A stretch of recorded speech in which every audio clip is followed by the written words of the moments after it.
Selamat pagi, Pak. Baik, selamat pagi, silakan duduk. Terima kasih, Pak.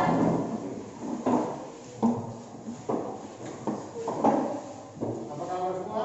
Baik. Kita harap semua dalam keadaan sehat walafiat, tidak kurang satu apapun. Siapa? Kenapa dia mesti dicari? Baik, kalau memang dia sakit, semoga dia segera sembuh dari sakitnya. Amin. Sebelum kita memulai kegiatan pembelajaran kita pada pagi hari ini, marilah kita memohon perkenan dari Tuhan Yang Maha Kuasa. Siapa yang ingin berdoa? Yang bersedia berdoa, silakan. Silakan.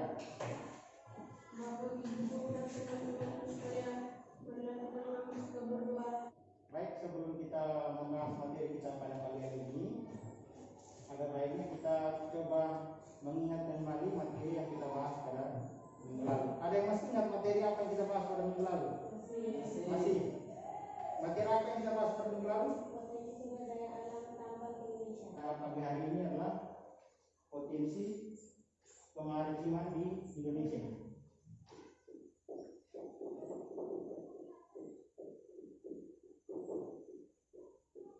Kompetensi dasar sama seperti pertemuan kali lalu, itu kompetensi dasarnya adalah memahami konsep ruang, lokasi, distribusi, potensi iklim, muka bumi, geologis, suara dan fauna, dan interaksi antar ruang Indonesia serta pengaruhnya terhadap kehidupan manusia dalam aspek ekonomi, sosial, budaya, dan pendidikan. Sedangkan IPK dan tujuan pembelajaran kita pada pagi hari ini adalah yang pertama, mendeskripsikan potensi kemaritiman Indonesia. Yang kedua, menganalisis perbedaan potensi kemaritiman terumbu karang, hutan mangrove dan perikanan di Indonesia.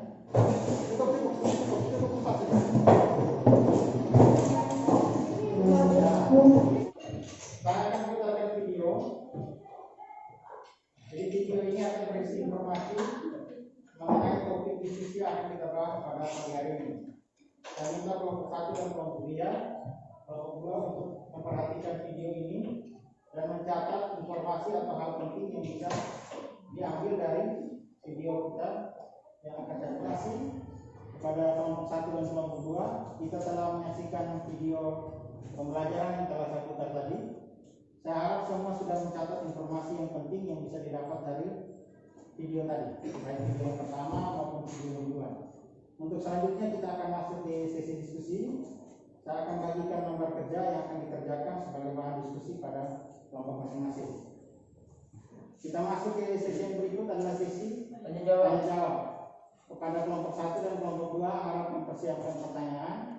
Masing-masing kelompok mempersiapkan 2 pertanyaan yang akan diajukan kepada kelompok yang lain. Kita beri kesempatan yang pertama kepada kelompok 1. Kita persilakan kepada kelompok 1 untuk mengajukan pertanyaan. Kelompok 2 harap mencatat pertanyaan yang diberikan.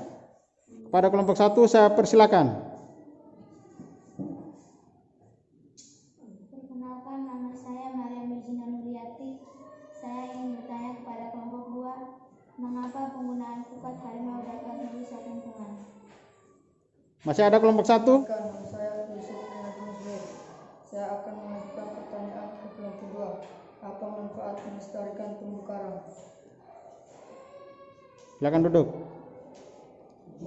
Baik, terima kasih. Kelompok 2 bisa menjawab langsung? Silakan.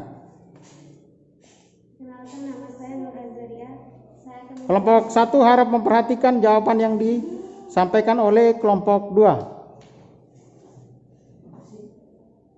Saya akan menjawab pertanyaan dari nomor 1. Karena ketika nelayan menggunakan pukat harimau pada saat menangkap ikan, tidak memilih mana ikan yang kecil dan ikan yang besar. Pukat harimau menjaring seluruh hewan laut yang terperangkap dalam jaring. Terima kasih. Masih ada pertanyaan dari kelompok? Perkenalkan, nama saya Tiara Pertama. Saya akan menjawab pertanyaan dari kelompok 1. Manfaatnya adalah sebagai tempat hidup biota laut dan sebagai objek wisata menyelam. Sekian dan terima kasih. Kelompok 2 saya persilakan untuk mengajukan pertanyaan. Perkenalkan, nama saya Paskali Suar. Saya akan mengajukan pertanyaan kepada kelompok 2. Mengapa kelompok 1 berpendapat bahwa cantrang atau pukat harimau bisa meningkatkan pendapatan nelayan, padahal itu merusak laut. Perkenalkan, nama saya Lilis Kurniati Suhan. Saya akan mengajukan pertanyaan ke kelompok 1. Apa manfaat kita melestarikan hutan mangrove? Sekian dan terima kasih. Baik, kelompok 1 silakan menjawab pertanyaan dari kelompok 2. Bisa langsung dijawab ini? Silakan. Yang pertama. Pertanyaan yang pertama saya persilakan. Perkenalkan, nama saya Lorencia Dianarita. Saya akan menjawabkan pertanyaan yang ditanyakan oleh kelompok 2. Karena dengan menggunakan pukat harimau, nelayan bisa menangkap ikan yang lebih banyak. Sekian dan terima kasih. Perkenalkan, nama saya Sriwayuni Musalim. Saya akan menjawab pertanyaan dari kelompok 2. Karena menahan abrasi tempat hidup biota laut, sumber oksigen, dan tempat wisata. Sekian dan terima kasih. Atas pertanyaan dan jawaban yang telah disampaikan oleh kelompok 1 maupun kelompok 2, kita masuk ke sesi berikut adalah sesi refleksi atau kita mengambil kesimpulan dari hasil diskusi yang telah kita bahas pada pagi hari ini. Terima kasih atas partisipasinya di dalam diskusi kelompok dan menjawab pertanyaan dari kelompok 1 maupun kelompok 2. Berikutnya kita akan masuk ke sesi refleksi atau diskusi, di mana kita akan membahas kembali atau menarik kesimpulan dari hasil diskusi kita pada pagi hari ini. Air asing dalam jumlah banyak dan luas yang menempati permukaan bumi serta memisahkan antara satu pulau dengan lain. Sekarang pertanyaan, mengapa air laut itu asin? Yang pertama, karena air sungai yang terbawa ke laut membawa garam-garam. Yang kedua, luasnya air laut dan penguapan air serta tertinggalnya garam-garam mineral. Sedangkan yang ketiga adalah beberapa ombak yang terkena batu, pasir dan karang membuat garam-garam mineral itu terbawa. Yang telah kita bahas pada pagi hari ini, saya ucapkan terima kasih atas perhatian dan kerjasamanya. Untuk selanjutnya, seperti biasa, saya berpesan bahwa karena kita dalam masa pandemi virus corona ini, tetap memperhatikan protokol kesehatan dengan cara yang pertama apa? Cuci tangan, menggunakan masker dan menjaga jarak, serta hindari kerumunan. Itu pesan yang bisa saya sampaikan dalam kita menyikapi adanya virus pandemi COVID-19. Sebelum kita tutup pertemuan kita pada pagi hari ini, kita memohon perkenan dari Tuhan Yang Maha Kuasa. Kepada yang bertugas saya persilakan.